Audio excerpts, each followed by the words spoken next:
కృష్ణ అది ఎంత అజ్ఞానం. నేను కృష్ణా బేసిన్లో పుట్టినా అంటాడు, పాలమూరు బిడ్డ అంటాడు. కనీసం కృష్ణా నది మీద కూడా అవగాహన ఉండదా నీకు? ఆ జిల్లాలో పుట్టినవు, ఆ నది పరివాహక ప్రాంతంలో పుట్టి పెరిగినవు, ఆడ నుంచి ఎమ్మెల్యే అయినవు. ఆ నదిలో వాటా ఎంత, ఆ నదిలో మన హక్కు ఎంతో కూడా సోయలేదా నీకు? ముఖ్యమంత్రి విడిచిపెట్టు, ఆ జిల్లాలో జడ్పీటీసీగానో ఎమ్మెల్యేగానో చేసినావు కదా. మినిమం నాలెడ్జ్ ఉండాలి, మినిమం సెన్స్ ఉండాలి. ఏమంటాడు కృష్ణాల 500 టీఎంసీలు ఇచ్చి మొత్తం తీసుకో.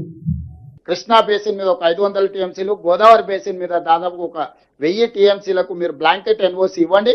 ఆ తర్వాత మీరు ఏ ప్రాజెక్టులైనా కట్టుకోండి, మాకు అభ్యంతరం లేదు. ఆ తర్వాత మీరు ఏ ప్రాజెక్టులైనా కట్టుకోండి, మాకు అభ్యంతరం లేదు. ఉరిదీయాలి నన్ను. ఈయన చేసిన ద్రోహానికి నేను ఉరిదీసినా తప్పలేదు. ఇంత ద్రోహమా? ఒక ముఖ్యమంత్రిగా ఉండి ఇంత బాధ్యత రహితంగా మాట్లాడొచ్చునా? ఉరిదీసినా తప్పలేదు.